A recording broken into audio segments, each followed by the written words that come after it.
हाँ, अब बच्चा आपको समझ आ गया। अब आपने हमारे बिलाल भाई को तंग नहीं करना। किधर के बिलाल भाई? अच्छा ठीक है। हर स्ट्रीम में पहुंचे होंगे ऐसे सवाल है कि मैं फिर क्या इन्हों बुलाओ थे। अस्सलाम वालेकुम वरहमतुल्लाहि वबरकातुहू। वालेकुम सलाम वरहमतुल्लाह। ओ यार एडा पर्चा ना खोलो यार, एक दो सवाल कर गल खत्म। कितनी पहले तो आप मुझे बताओ आपकी तालीम क्या है, क्या करना चाह रहे हो आप? जी भाई मैं ग्रेड 10 में पढ़ता हूँ। अच्छा, मतलब मैं दीनी मुताला भी करता हूँ। मुताला किसी मदरसे में पढ़ रहे हैं? नहीं, मैं खुद ही। अच्छा, तो इस तरह का सवाल है तो वो कर लें, बाकी सवाल तो आप क़यामत तक लिखते रहेंगे, वो खत्म ही नहीं होंगे। तो कोई नहीं है। हाँ, इस तरह का कोई सवाल नहीं है। आप जो बाकी सवाल है ना, बच्चा अपनी तालीम के ऊपर तवज्जो दे, वही फायदेमंद चीज है। ये जो बारीकियां ना, इनको करने की जरूरत नहीं है। कुरान की तफसीर पढ़े, कुरान का तर्जुमा पढ़े, अपने अकायद की इस्लाह करें। सबसे पहले मुझे तो ये बताएं, आप फजर की नमाज मस्जिद में जमात से पढ़ रहे हैं? बस इसके ऊपर तवज्जो दें, और सुन्नत अस्कार सुबह शाम के करें, तालीम के ऊपर तवज्जो दें। ये जो बाकी बारीकियां ना, इल्मी बहस हैं, ये इतनी ज्यादा है कि अगर 1000 साल आपकी जिंदगी और मेरी भी, हम एक दूसरे को जवाब देते हैं तो खत्म नहीं होंगे। इसलिए क्या कुरान में हर बात का जवाब दे दिया गया? नहीं, कुरान में डॉक्ट्रिन क्लियर की है। तो डॉक्ट्रिन वाला अगर कोई सवाल है ना, अगली बार फिर आ जाना, कोई मसला नहीं। चले चुके अब आप आ ही गए हैं तो आप छोटी छोटी बातें दो चार पूछ ले, तबरकन दिल रह जाना यार, हमारी बात है। अली भाई मेरा सवाल ये है कि जो ये सही सनत के साथ जो मौजूद है कि उमर फरमाते हैं कि इस कुरान में से बहुत सा कुछ ज़ाया हो चुका है, इस कौल की क्या है? किधर मौजूद है? एक किताब फज़ाइल साहब है, शुरू के दौर में किसी आलिम ने लिखी है, उसने अपनी सही सनत रद्दी की टोकरी में फेंके इस बात को। चले आगे। ऐसी मुस्लिम में रवायत है कि तुम्हारे फरूक के पास एक शख्स आता है और कहता है मुझे गुस्ल फ़र्ज हो गया, तो वो कहते हैं तुम नमाज ना पढ़ो। जी जी, ये हदीस मुस्लिम के अंदर मौजूद है, और 2 दफा लाइव सेशन में मैं कह चुका हूं कि हजरत उमर ने गलत किया है। हम हमारे बिन यासिर के साथ है, हजरत उमर की ये गलती है। इंसान थे ना, क्यों नहीं यार, इससे बड़ी गलती है उन्होंने जतमतों पर बंदी लगाई है। मेरी वीडियोस रिकॉर्ड है, इससे क्या हो गया यार? किसी बड़े बंदे से गलती होने का मतलब ये कैसे हो गया कि उसका मर्तबा खत्म हो गया? ठीक है, हजरत यूनुस अलैहिस्सलाम से जब गलती हुई है तो उनका मर्तबा तो नहीं खत्म हुआ, उल्टा उनकी 1.5 लाख की जो उम्मत थी उससे अज़ाब टल गया। ठीक है, तो कोई फर्क नहीं पड़ता। ये जो रवायत है कि इब्ने उमर हवारी जो मुख्तार सक़फ़ी के मानने वाले पीछे नमाज पढ़ते हैं, हाँ जी, हाँ जी। इस रवायत में ये जो यूनुस बिन उबैद मुदल्लिस है और उसका नाफिज़ समा साबित नहीं है। जी साबित है। हमारे जो शेख थे ज़ुबैर लिज़ई साहब, वो तदरीस के मसले में बहुत क्रिटिक थे। उन्होंने अपने मक़ालात के अंदर इसकी सनद के ऊपर सेहत का हुक्म लगाया हुआ है।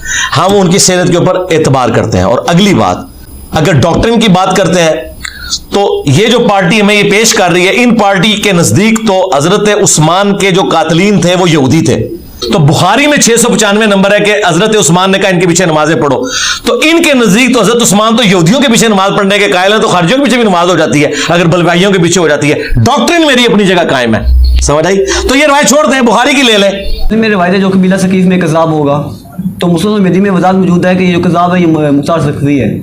देखें, मुस्लिम शरीफ में सिर्फ दज्जाल का जिक्र है कि उन्होंने उसको कहा, कज़ाब का जिक्र जो हज्जाज इब्न यूसुफ को, और दूसरा जो है वो माजूब है, उन्होंने कहा हम कज़ाब तो देख चुके और जालिम तू है, हज्जाज इब्न यूसुफ। मुस्लिम शरीफ में तो जिक्र नहीं है कि ये अबू उबैदा सक़फ़ी है। अच्छा, इमाम तिरमिज़ी ने कहा कि कहा जाता है कि वो है। ठीक है, अहले सुन्नत अहले तशय्युह में 2 राय एग्जिस्ट करती हैं। हमारे पास कोई मजबूत बात ऐसी कोई मौजूद नहीं है स्पेसिफिकली कि हम उसकी बुनियाद के ऊपर मुख्तार सक़फ़ी के ऊपर उसे फिट करें। मुस्लिम में हदीस है ना, मुस्लिम मेदी में क्या कि वो जो कज़ाब है वो मुख्तार सक़फ़ी है? नहीं, हदीस तो हो ही नहीं सकती, क्योंकि वजह है कि नबी इस्लाम ने तो नाम ही नहीं लिया जहाज का भी, तो मुख्तार का नाम कैसे ले लिया आपने? हदीस नहीं होगी, कौल होगा किसी का। और ये जो मुस्नद अहमद और इब्ने माजा से पेश करते हैं ना रवायतें, उन रवायतों में कलाम है इस हवाले से कि वो वैसे नहीं जैसे ये समझ रहे हैं कि उसने दावे नबूवत कर दिया हो। मुझे बताया, अगर दावे नबूवत किया होता तो मुख्तार सक़फ़ी के जो मानने वाले लोग हैं उनके पीछे अब्दुल्ला बिन उमर नमाजें पढ़ते, नंबर 1। नंबर 2, उनको बकायदा वो ज़कात और बैतुल माल में सारी चीजें जमा करवाई जाती थी। अगर इसके बावजूद अगर कोई कहना चाहता है तो क्या ले, इससे मेरे मुकदमे में क्या फर्क पड़ता है? मैं तो उसकी काम की तारीफ करता हूं, उसने कातलीन हुसैन से बदला लिया, ठीक है ना? तो अल्लाह ताला तो फासिक से भी दीन का काम ले सकता है। चलो तुम लोग फासिक कह लो, ठीक है, लेकिन इसके पीछे कातलीन हुसैन को तो ना रज़ी अल्लाह अन्हु को, उनसे तो हमारी दुश्मनी अपनी जगह। अगर कोई मुहद्दिस की रावी पर जरा करता है और सिर्फ कहता है ये रावी ज़ईफ है और जरा की वजह बयान नहीं करता, जरा मुबहम है, तो वो क्या उज्जत नहीं होगी? जरा नहीं, कोई उज्जत नहीं होगी। उसकी वजह यह है कि उसे दलील देनी पड़ेगी। और बाज़ औक़ात कोई अगर एक्सपर्ट कह रहा होता है ना तो उसके पास दलील होती है। ये जरूरी नहीं कि उसने आपसे दलील जिक्र करनी है। वो फिर जो एक्सपर्ट्स होते हैं ना, वो किताबों से देखते हैं कि इसने किस दलील की बुनियाद पे कहा, वो कई उन्होंने लिखी भी होती हैं। सिर्फ जरा के बाद भी आप डिसाइड नहीं कर सकते जब तक आप उससे पूछ के वो दलील ना कर लें, और जरूरी भी नहीं होता किसी की जरा आप मान भी लें। मसलन इमाम मालिक ने कहा कि मोहम्मद बिन इसहाक जो है दज्जाल है, जी हम मोहम्मद बिन इसहाक को अपना इमाम मानते हैं। इमाम मालिक की बात को रद्दी की टोकरी में फेंकते हैं क्योंकि 50 मुहद्दिसीन ने उसकी तौसीक की है। इमाम मालिक जो है वो यानी उनको गलती लग गई है, ठीक है। अब इतना बड़ा इमाम है, वो दज्जाल एक रावी को कह रहा है और मुहद्दिस उससे हदीसें ले रहे हैं, तो अगर इमाम मालिक को गलती लग सकती है कि जिसे वो दज्जाल कह रहे हैं हमारा वो इमाम है, तो बाकी तो शाही कोई नहीं। ज़ईफ शरीफ तो छोटी चीज रह गई। कोई रावी कोई मुहद्दिस किसी रावी को मुदल्लिस कहता है और उस मुहद्दिस की उस रावी से मुलाकात नहीं है, तो उस रावी पे तदलीस का इल्जाम माना जाएगा या नहीं माना जाएगा? नहीं, तदलीस उसने किसी बुनियाद, उस मुलाकात होना तो जरूरी नहीं। मेरी मुलाकात है क्या आमज से, मैं अगर उसे मुदल्लिस कह रहा हूं किसी बुनियाद पे कह रहा हूं ना, वो तफसील होती है कि वो क्यों कह रहा है। अगर तफसील ना हो फिर नहीं मानी जाती बात। ये शरीकुल काजी है, इसको पहली बार जो शरीक तो बड़े कमजोर से धागे से बना हुआ है भाई, उसके ऊपर तो बड़े इल्जाम हैं। हम तो फिर भी उसे सिक्का सदूक मान रहे हैं। अहले सुन्नत में कई लोग तो उस रावी को ही सही मानने के लिए तैयार नहीं है, वो तो बेचारा कमजोर धागे से बना हुआ है। मैं तो सिर्फ मुदल्लिस कह रहा हूं ना। अहले सुन्नत में कितने लोग हैं जो उसको रावी को एक मजरूर रावी के तौर पर मानते हैं, हम तो फिर भी उसे अहले सुन्नत मानते हैं। तो वो कोई ऐसा मुतबरक बंदा नहीं है जिसका आपने दिफा करना है।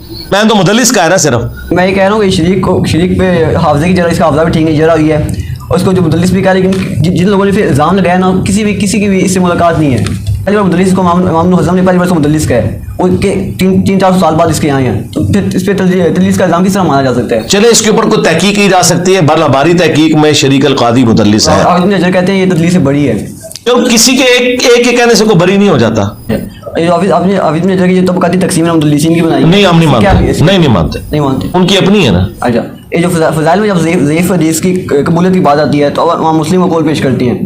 जो इमाम मुस्लिम का कौल है वो एक तरफ है, इमाम नववी, इमाम ज़ाबी, बाकी मुद्रिसीन का कौल एक तरफ है। तो जमहूर मुद्रिसीन को हम देखेंगे, इमाम मुस्लिम पहली तो बात है ज़ाबी या नववी क्या शायद मुस्लिम के मुकाबले पे, नंबर 1। नंबर 2, मुस्लिम ने जो मौक़िफ़ अडॉप्ट किया उसकी बरकत तो हमें नजर आ रही है कि इन सारी ज़ईफ़ रवायतों से इन्होंने अकीदे बना लिए हैं। अगर इमाम मुस्लिम वही मौक़िफ़ अडॉप्ट करते तो फिर इन्होंने कितना गंद डालना था। इमाम मुस्लिम वाले मौक़िफ़ की वजह से उम्मत बचती है क्योंकि इन्होंने ज़ईफ़ रवायतों पे अकीदे जोड़ लिए। देखें, अंगूठे चूमने के ऊपर झूठी रवायत है, इसके ऊपर उन्होंने अकीदा बना लिया कि शफात होगी। इससे बढ़ के जो नहीं चूमता उसे गुस्ताख़ रसूल कहते हैं। बरेलवी कहते हैं देखो हुजूर सल्लल्लाहु अलैहि वसल्लम का नाम आया, एक बंदा यूं कर रहा है वो मोहब्बत का इज़हार कर रहा है, या एक बंदा ऐसे बैठा हुआ है वो कहते हैं बाकी जो ऐसे कर रहा है। तो इन्होंने कीदे बनाए हैं। लिहाजा इमाम मुस्लिम की बात हजार मुहद्दिसीन पे भारी है कि इन जाली रवायतों ने, ज़ईफ़ रवायतों ने उम्मत के अकीदे खराब किए। हम नहीं मानते, हमें कौन सी बात मजबूर करती है? अगर मुहद्दिसीन इस बात पर इजमा कर लें कि फज़ाइल में ज़ईफ़ हदीस कबूल है, फजाइल में रह नहीं रही, उसकी वजह ये फजाइल में नहीं रह रहे, अकीदा बनाया हुआ है। बात कर रहा हूँ, अगर कोई लेना चाहता है जरूर ले, बरेलवी फजाइल तक ले, ये अनाउंसमेंट करें कि जो अंगूठे नहीं चूमता वो हमसे बड़ा आशिक़ रसूल है क्योंकि वो दुरूद शरीफ पढ़ रहा है। तो मैं कहूंगा कि मैं रवायत को मानने के लिए तैयार हूं। ये कहते हैं ये गुस्ताख़ रसूल है, इतने जालिम है। तो मुहद्दिसीन का ये जो बाला कहते हैं ना कि ज़ईफ़ रवायतें उन्होंने कबूल की हैं, तो उन्होंने फजाइल में कबूल की हैं, कीदों में नहीं की। ये कीदा बनाते हैं उससे। अब आपको समझ आई? समझ रहे हैं ना? हाँ, समझ रहे हैं ना? हाँ। अगर इमाम बैठ कर नमाज पढ़ाए तो मुफ्ती भी बैठ के पढ़ेंगे या खड़े होकर पढ़ेंगे? ना बैठ के पढ़ेंगे ना खड़े होके, क्योंकि 5 मिनट रह गए और पीछे से पुलिस वालों ने बंद कर देना।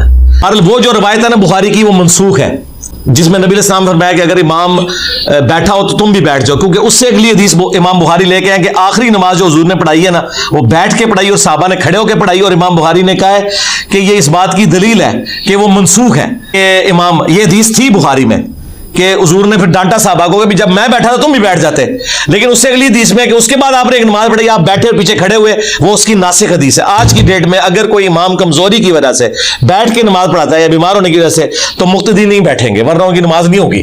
वो हदीस मनसूख हो चुकी है। बस बहुत है यार। आखिरी सवाल ये है, इमाम अबू हनीफा पर जो जरा हुई है, इसके मतलब थोड़ी वजाहत कर दें। मुझे कोई गर्ज नहीं इमाम हनीफा पे जरा करने वालों के साथ, ना इमाम हनीफा के साथ। भाई मेरा इमाम तो हुआ है जिसकी कब्र मदीने में। जी जरा साबित है, बहुत सख्त जरा साबित है। जी जी सही सनद से साबित है। हाँ, और जो ये उनकी फजीलत भी बता रहे हैं ना कि जी इमाम मालिक कहते थे कि अबू हनीफा जो है वो अगर इस स्टून को कह दे सोने का तो साबित कर देगा, तो ये कहते हैं उनकी तारीफ की है। तारीफ नहीं की है उन्होंने, असल में ये कहा है कि भाई ये इतना है कि ये, यानी मैं अब कहना नहीं चाहता कि झूठ को भी सच साबित कर देगा। ये तारीफ नहीं की, ठीक है। और मुस्नद अहमद में अहमद बिन हंबल कहते थे अबू फलाना, ये मुस्नद अहमद के अंदर मौजूद है। हाँ, नाम भी नहीं से लेते पूरा।